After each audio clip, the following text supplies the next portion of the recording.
Oi, pessoal, tudo bem com vocês? É, Hoje nós vamos falar sobre a organização do espaço econômico brasileiro, certo? Mas antes, eu quero comentar com vocês uma coisinha ali em relação a algumas modificações, algumas coisinhas que eu coloquei no Google Classroom, certo? Hoje pela manhã eu postei para vocês um arquivo com os capítulos do livro que tem o conteúdo que a gente está trabalhando, certo?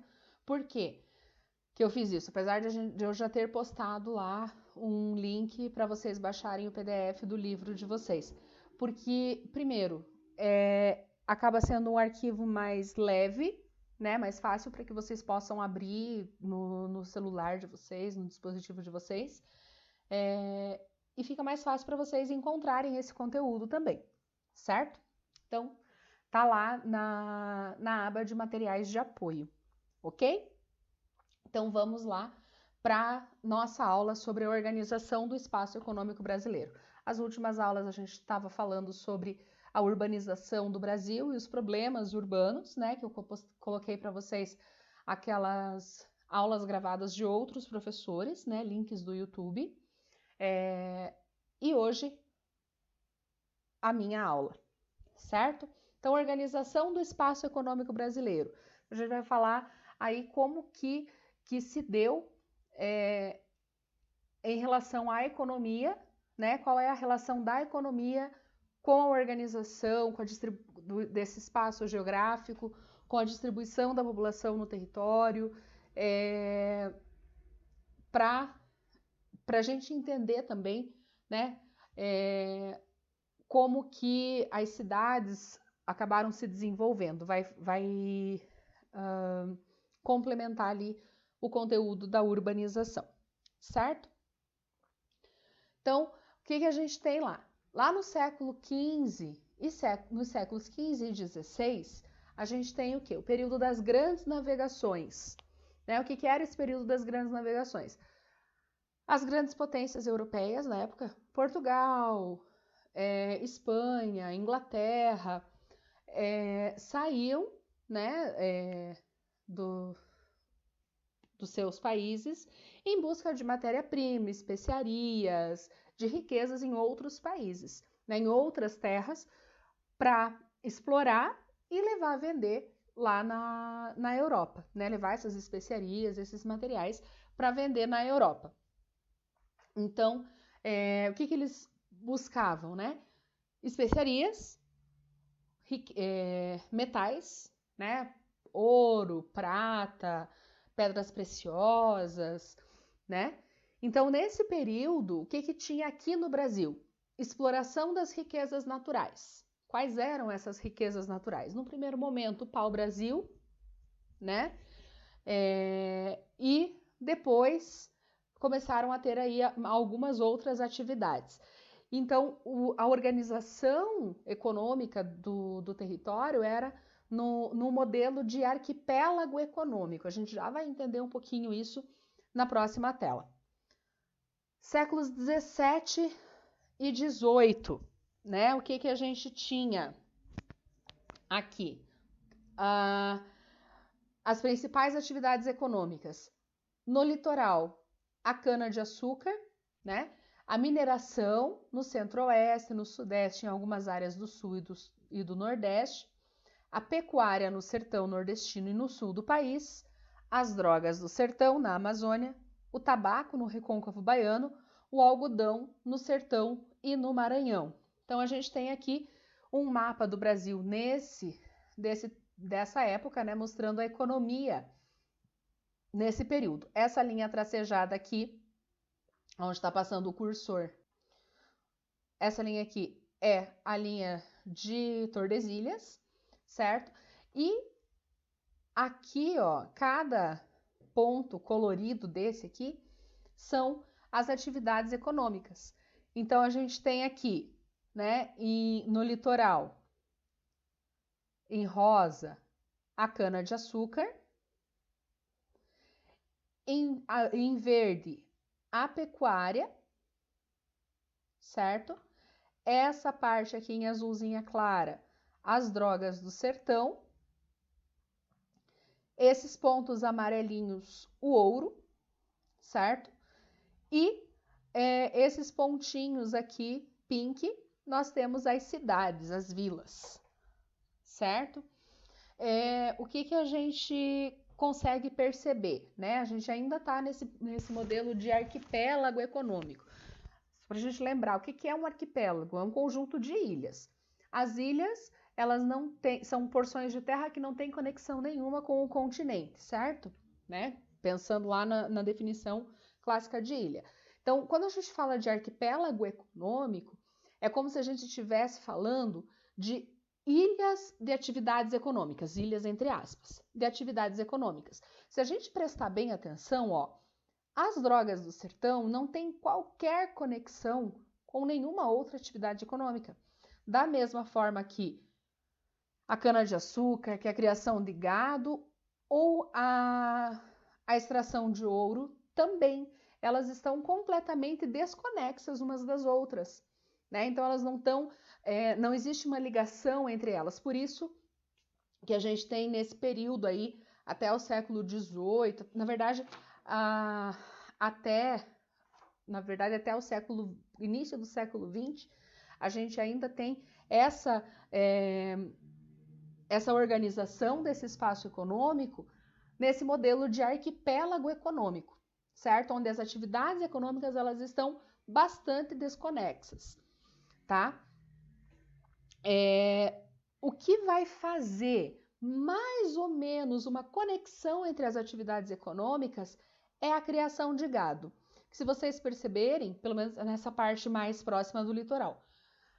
Porque a criação de gado, ela se dá também, né, como uma fonte de alimento para as pessoas que estavam desenvolvendo essas atividades econômicas, né? Então, o gado, ele além de servir como tração animal, né, nos moinhos de cana, aqui, ou como até como meio de transporte, né, para o ouro, ele também serve de alimento, né? A carne para o alimento, o couro para vestimentas, né? E para os utensílios que eram utilizados, né? Roupa, calçado, chapéus, cintos, etc. Né? Então, o que fazia mais ou menos essa integração ali era a pecuária, certo? Então, o que acontecia? Onde você tinha a criação de gado, né? Esse gado, ele era transportado até algumas áreas onde se produzia, onde se extraía o ouro, por exemplo, né? Então, você tinha os chamados caminhos das tropas. Aqui a gente tem alguns caminhos aqui na nossa região, né, para a gente mais ou menos visualizar. Então, a gente tem aqui, em azul, o caminho de Palmas, ou caminho das Missões, lá do século XIX, né, passando aqui por Sorocaba, Itapetininga, Itapeva, Itararé, Castro, Ponta Grossa, Guarapuava, Palmas, Xanxerê, até lá a Santo Ângelo, até chegar em Missões na Argentina, né? O caminho de Vacaria, né? Aqui, Vacaria, Carazinho, São Cristóvão, caminho feito por Cristóvão Pereira de Abreu, esse aqui. Esse outro caminho de Francisco Souza de Faria, né? Então, você tem aqui vários caminhos que, ao longo, né, por onde passavam essas tropas, os caminhos, né, os caminhos tropeiros, né, caminho dessas tropas, nos pontos de descanso dessas tropas foram surgindo vilas, né? Então, formando aí mais ou menos uma integração entre essas essas cidades, essas regiões, certo? Então, foram bastante aí importantes, ok? Aí, lá no século XIX, a gente começa a ter uma nova atividade econômica no Brasil. Então, até o século XVIII, a gente tem basicamente a cana-de-açúcar, as drogas do sertão, o ouro e a criação de gado. A partir do século XIX, a gente tem uma nova atividade econômica, um novo ciclo econômico, que é o café, chamado Ouro Verde, né? Então começa lá na segunda metade do século XIX e ele passa a ser, né? O café passou a ser cultivado ali na região do Vale do Paraíba, né? Nessa região aqui do Vale do Paraíba, certo? E lá por 1850 ele chega num ponto, né? Num auge, assim, né? E ele vai se espalhando para outras regiões, para o interior de São Paulo, Espírito Santo, uma partezinha ali para Minas Gerais, sul de Minas, aonde tinha solo favorável, né? Onde tinha solo favorável para o cultivo do café. Essa atividade, ela foi muito importante, ela alterou de uma forma assim muito grande a economia e a sociedade do Brasil. Por quê? Ela transformou a região sudeste num centro econômico, né? E fazendo aí com que tivesse uma integração econômica dessa região com o restante do país, certo? Daí os produtos secundários, como a pecuária, o algodão, a borracha, o cacau, eles conviviam ali com a cafeicultura mas continuavam, né? Essas regiões continuavam isoladas. A gente continuava nesse esquema de arquipélago econômico. Então a gente tem, né? E o café ele gera uma riqueza bastante grande, né? Porque o café ele é um produto de exportação muito importante para o país. Nessa época, muito mais. Né? Então ele tinha uma importância para a exportação muito grande e fez com que tivesse um desenvolvimento muito forte das cidades portuárias. Para quê? Justamente para exportar esse café. Além disso, o café foi importante, né? A produção do café e o dinheiro movimentado com a produção do café favoreceu também, né, além do desenvolvimento de portos, né, Porto de Santos, no Rio de Janeiro, Vitória, no Espírito Santo, os portos de Belém, Recife, Salvador, e os portos de Paranaguá, aqui também no Paraná, ele acabou também favorecendo a instalação de ferrovias. Por quê? O café produzido aqui no interior de São Paulo, ele precisava chegar a esses portos, chegar para os portos aqui pelo menos da região sudeste, certo? Então, foram construídas ferrovias ligando as áreas produtoras de café para o litoral, certo? Com o objetivo do quê? Né? O objetivo era atender as áreas produtoras, né?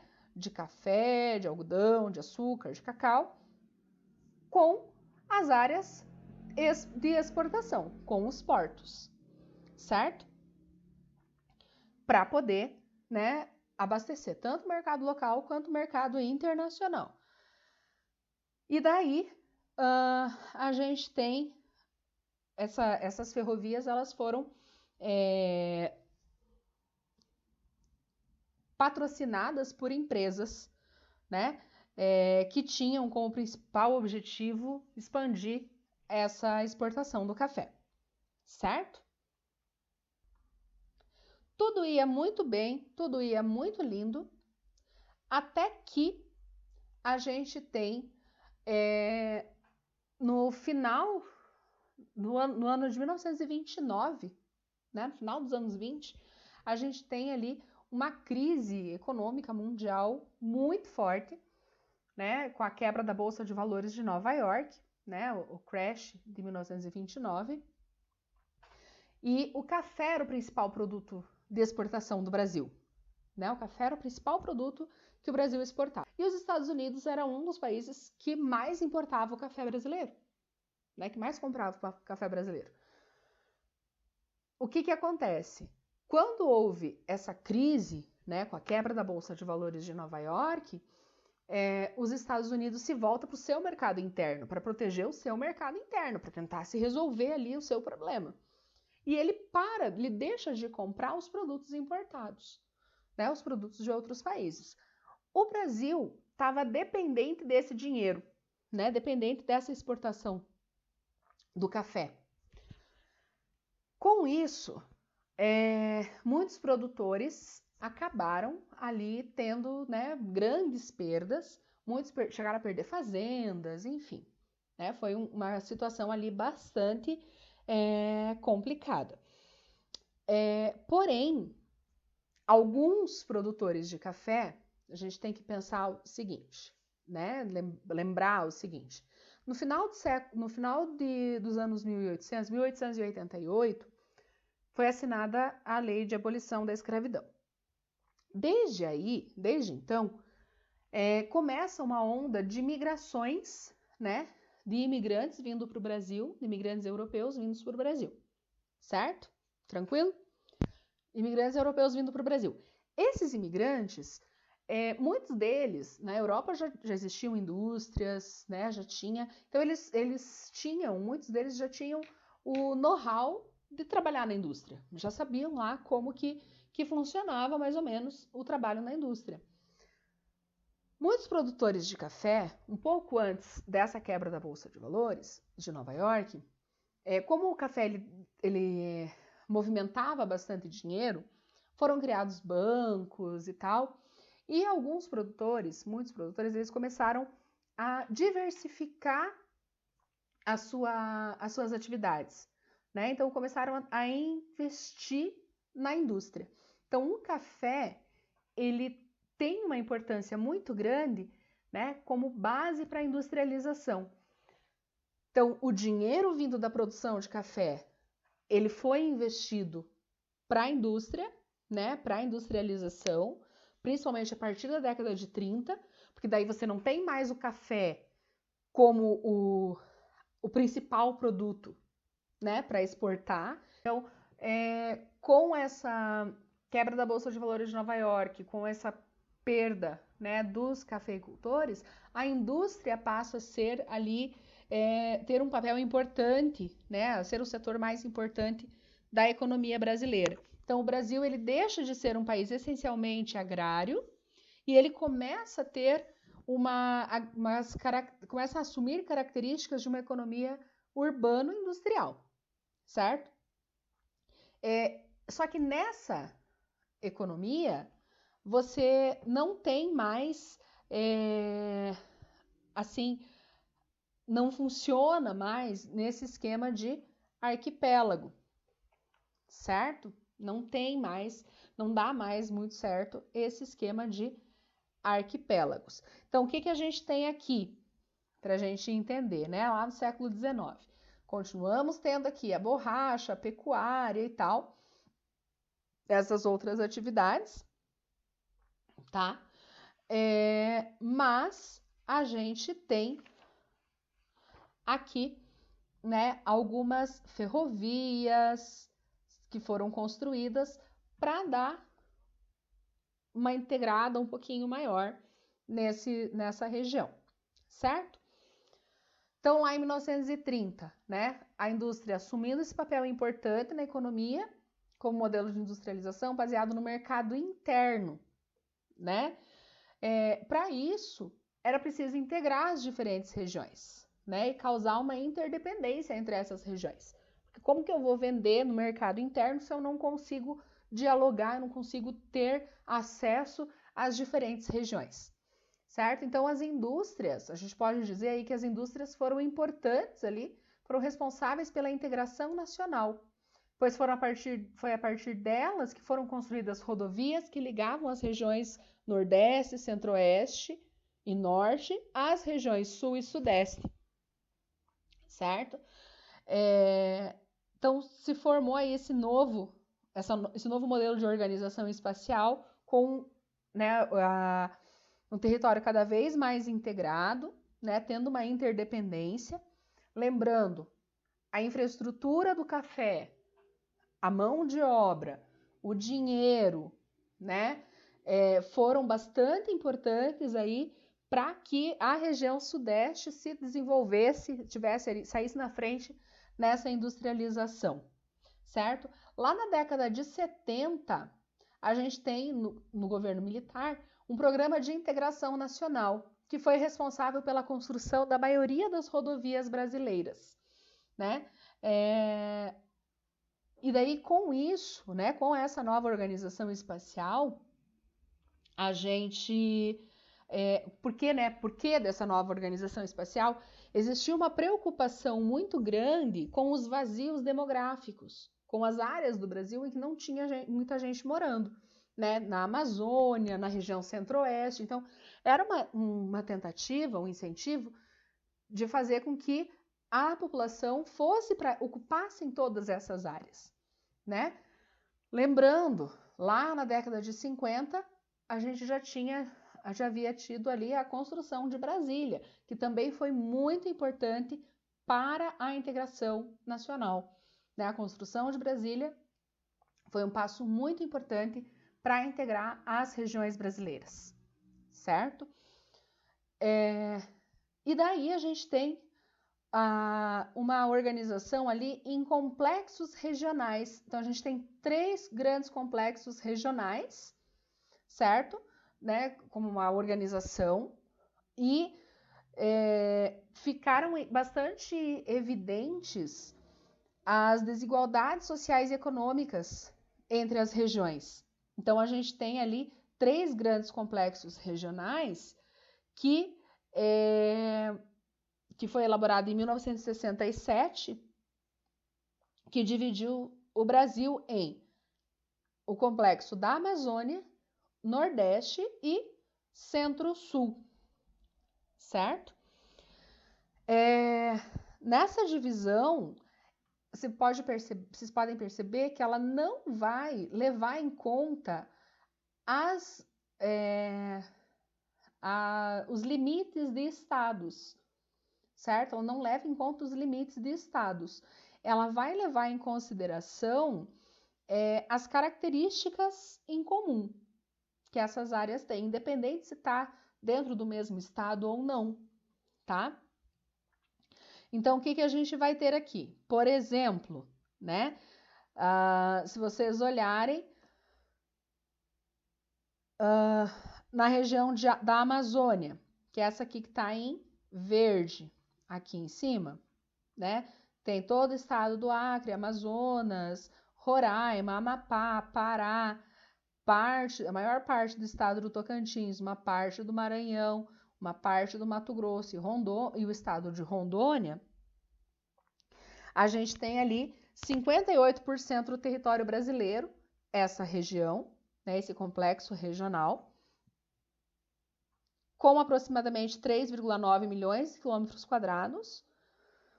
E as principais características dessa região, no quadro natural: clima equatorial, domínios de terras baixas da Amazônia, floresta equatorial e bacia amazônica. As questões físicas, né, naturais ali em comum. O que elas têm em comum no ponto de vista humano e econômico?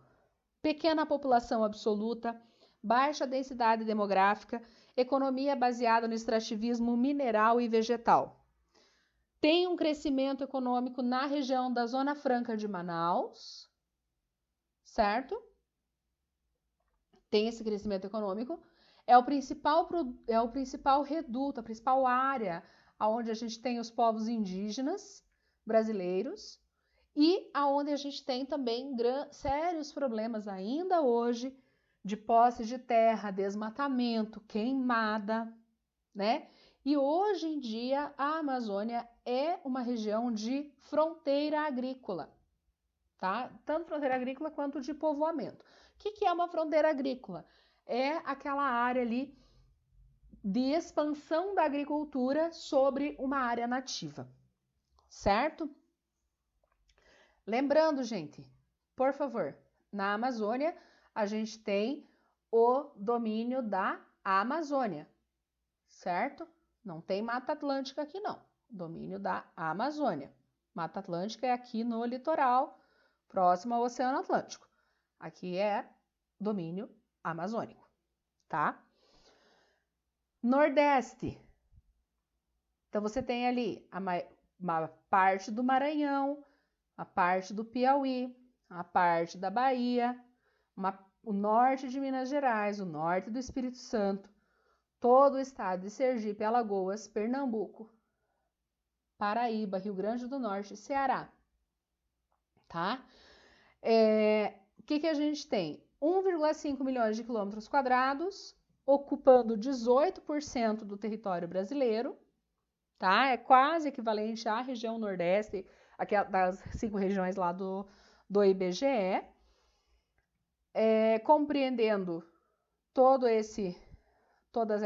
esses estados aqui, partes de estados, e eles vão ter características bastante complexas, têm características bastante diferentes dos demais, tá? Então, tem paisagens naturais bastante diversificadas. Então, a gente vai ter área com clima equatorial, lá no Maranhão, com clima tropical úmido no litoral, semiárido no sertão. Nas áreas onde ocorre o semiárido, a gente encontra, né, a chamada caatinga, né? Essas diferenças climáticas, elas causaram ali uma distribuição da população nesse território de forma desigual, onde a gente vai ter uma maior concentração da população nas áreas mais úmidas, região, né, da zona da mata, litoral, e na região até o agreste, e uma densidade demográfica um pouco menor na região aqui do polígono da seca, certo? É uma região também que vai ter bastante desigualdades sociais na questão no quadro humano e social. E essa outra aqui, né, com cerca de 2 milhões de quilômetros quadrados, a gente tem a região Centro-Sul, né? Abrangendo a maior parte dos estados, né, do estado de Minas Gerais, Mato Grosso do Sul, uma partezinha do Mato Grosso, Espírito Santo, uma partezinha do Tocantins, uma partezinha do Maranhão, do Piauí, uma partezinha da Bahia, né? Boa parte de Minas, como eu falei, o estado de Goiás, Mato Grosso do Sul, São Paulo, Rio de Janeiro, uma parte do Espírito Santo, Paraná, Santa Catarina, Rio Grande do Sul, certo? Corresponde a áreas, né, que a regionalização do IBGE são as áreas das regiões Sul e Sudeste e Centro-Oeste. É o mais importante economicamente, tá? Por quê? Porque ele vai abranger ali mais de 60% da população, é a área mais urbanizada, é onde a gente tem as principais atividades econômicas brasileiras, né? Onde a gente tem maior concentração de indústria, né? Uma economia bastante diversificada, com alta taxa de industrialização, de urbanização, maior índice de aproveitamento de terra para agricultura e pecuária. É onde a gente vai encontrar as jazidas de ferro, petróleo, produtos agrícolas de exportação, como soja, cana-de-açúcar, laranja. É onde a gente vai encontrar as maiores cidades do Brasil, São Paulo, Rio de Janeiro, Distrito Federal, que é onde está a capital do país, certo? Então, é bastante importante essa região, tá? Esse complexo regional aí para para o Brasil. No século XXI, né, a gente tem ali muito forte o desenvolvimento das telecomunicações, né, internet, telefones celulares, comunicação por satélites, e isso aprofundou muito as diferenças, né, as relações entre as regiões do país, mas também algumas áreas ficaram à margem, né, porque não conseguiram acompanhar todo esse avanço tecnológico. Então, os geógrafos Milton Santos e professora Maria Laura Silveira, eles propuseram uma nova regionalização chamada de os 4 Brasis, certo? O principal critério é o chamado meio técnico, científico e informacional, ou seja, né, informação e finanças. Então, elas estão irradiar essas informações, né, a tecnologia, a informação, o dinheiro, eles estão irradiadas de maneiras desiguais pelo território brasileiro.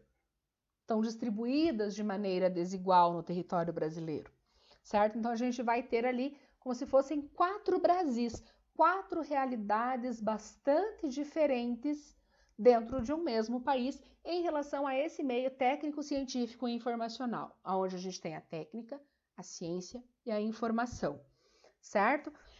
Levando em consideração, né, essa regionalização, considera a robotização industrial, tecnologia aplicada na agricultura, na agropecuária, a localização geográfica dos polos de decisão política e financeira, as instituições de pesquisa, aplicado aos setores produtivos.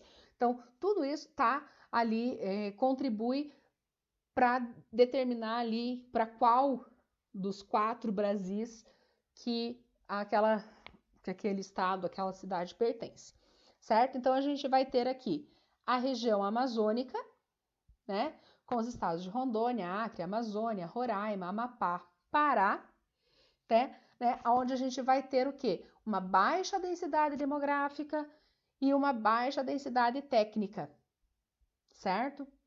Aí a gente vai ter lá a região Nordeste, Maranhão, Piauí, Ceará, Rio Grande do Norte, Paraíba, Pernambuco, Alagoas, Ceará, Bahia, tá?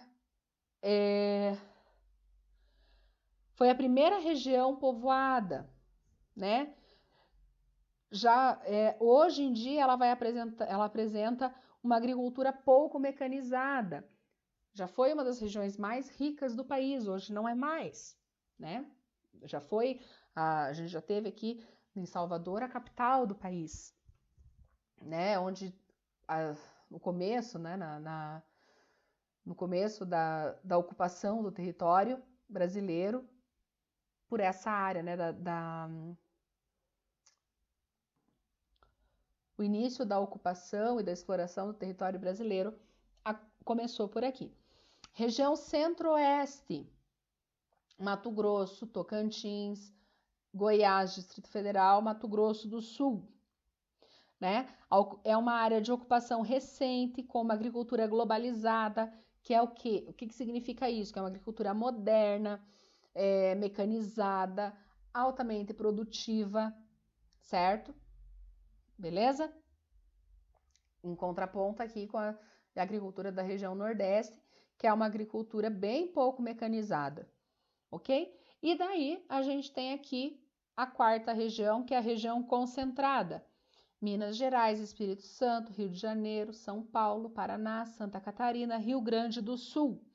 Né? São os estados das regiões Sul e Sudeste, pela classificação oficial do IBGE, e ela é concentrada por quê? Porque é a região que concentra a maior parte da população, a maior parte das indústrias, os principais portos, os principais aeroportos, os principais shoppings, os principais supermercados, as principais rodovias, as principais infovias, né? As redes de telecomunicações, de rádio, TV, internet, telefone, né?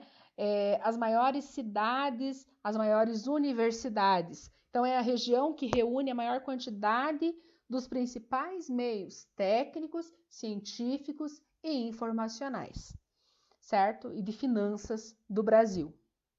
A gente percebe o seguinte: o território brasileiro, ele não é a organização econômica desse território, ela não está estática. Ela está, né, sempre sujeita a mudanças. E como que vão acontecer essas mudanças? Conforme as ações da sociedade, conforme o momento histórico, conforme o avanço da tecnologia, a gente vai, né, a organização do nosso território com base na economia, com base nas telecomunicações, ela vai se alterando. Beleza, gente? Tranquilo até aqui? Que bom. Gente, se vocês tiverem alguma dúvida, postem lá no mural ou mandem para mim mensagem no privado, mas perguntem, ok? Perguntem, certo? Aula que vem a gente vai falar sobre a industrialização do Brasil, tá? E a gente vai conversando, ok? Um beijo, fiquem com Deus, se cuidem. Se precisarem sair, usem máscara, certo? Mas de preferência não saiam, tá? Um beijo. Tchau, tchau.